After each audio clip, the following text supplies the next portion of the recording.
Ursula von der Leyen qui a réagi vivement aujourd'hui au propos de Viktor Orban. Ce dernier qui présentait ce matin, le Premier ministre hongrois qui présentait devant le Parlement européen les priorités de la présidence hongroise tournante du Conseil de l'UE. Il était évidemment question d'Ukraine. Je vous propose d'écouter tout de suite cette séquence. Si nous ne voulons pas que l'Ukraine perde, nous devons changer de stratégie. Et je pense que vous devriez y réfléchir. Dans toute guerre, il faut faire un travail diplomatique. Nous avons besoin de communication, de contacts directs et indirects. Si nous ne le faisons pas, nous nous enfoncerons encore plus profondément dans la guerre et la situation sera encore plus désespérée. De plus en plus de personnes mourront. Et avec cette stratégie, nous ne trouverons aucune solution sur le champ de bataille. Je pense donc que nous devons défendre la paix. Nous devons nous concentrer sur un cessez-le-feu et créer une stratégie différente. Sinon, nous serons tous perdants. Certains disent encore que ce n'est pas parce que Poutine veut le pouvoir, mais que c'est parce que l'Ukraine veut la liberté. Alors je demande à ces personnes, auraient-elles lancé la même accusation à l'encontre du peuple hongrois lors de l'invasion soviétique en 1956 ? Bon, voilà pour l'ambiance. Caroline de Camaret, bonjour. Vous l'avez vécu tout à l'heure, cette séquence en direct. Grand isolement de Viktor Orban dans l'hémicycle sur cette question de l'Ukraine, ce qui n'était pas tout à fait le cas sur d'autres sujets comme la question migratoire. Oui, alors déjà, sur l'Ukraine, effectivement, c'était une grosse traversée du désert pour Viktor Orban. Vous l'avez entendu, d'abord parce qu'il a débuté sur un mode de provocation, cette présidence tournante du Conseil de l'Union européenne, en allant voir dès juillet...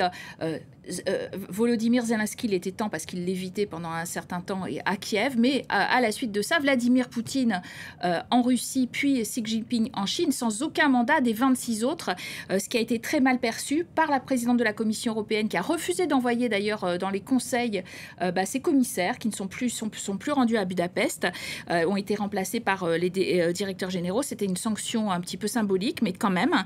Et puis, il s'est retrouvé, Viktor Orban, dans un hémicycle aux trois quarts vide, parce qu'il avait déjà fait œuvre de provocation avant d'arriver dans cet hémicycle, c'est-à-dire qu'il avait donné une conférence de presse la veille où il avait jugé que les Ukrainiens ne pouvaient pas l'emporter sur le terrain. Il avait été chahuté par un activiste de la coalition démocratique de l'opposition, donc qui avait jeté des billets pour dire mais vous êtes vendu à Vladimir Poutine.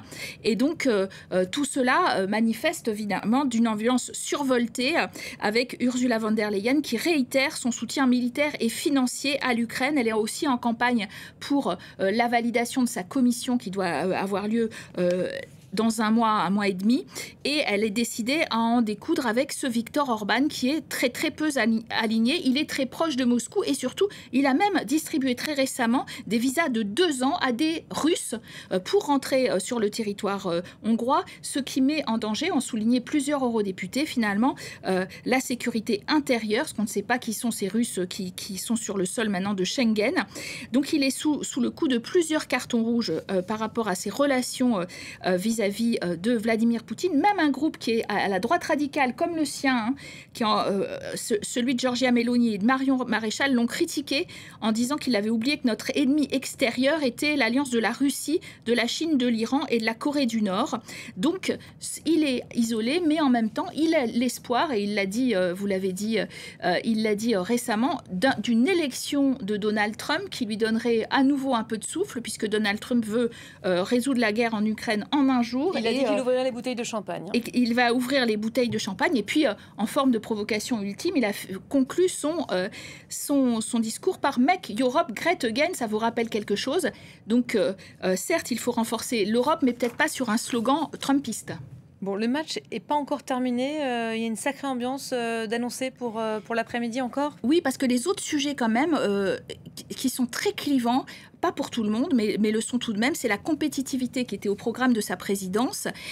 Et Viktor Orban en a profité pour dire qu'il avait boosté la compétitivité et qu'il pensait le plus grand mal du pacte vert qui avait été mis sur les rails en 2019 et que son groupe, les Patriotes, qui est maintenant le 3e groupe du Parlement européen avec 84 députés, s'opposerait à toute avancée de ce pacte vert.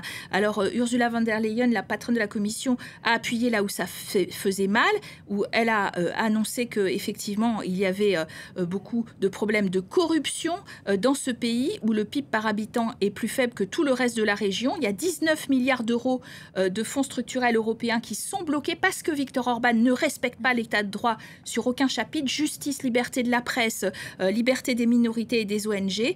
Et la présidente du groupe centriste en a profité pour redire qu'elle voudrait activer l'article 7, le privant du droit de vote. Jusqu'à présent, on n'a pas réussi à trouver une majorité. Il a des amis parmi les chefs d'État qui empêchent que cela se passe.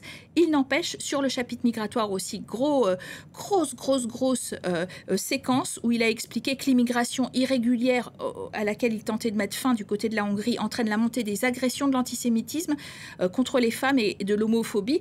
Or, il fait preuve de tout cela tout seul, sans même aucun migrant dans son pays, puisqu'il n'en a pris aucun, puisque c'est sa politique ultra conservatrice.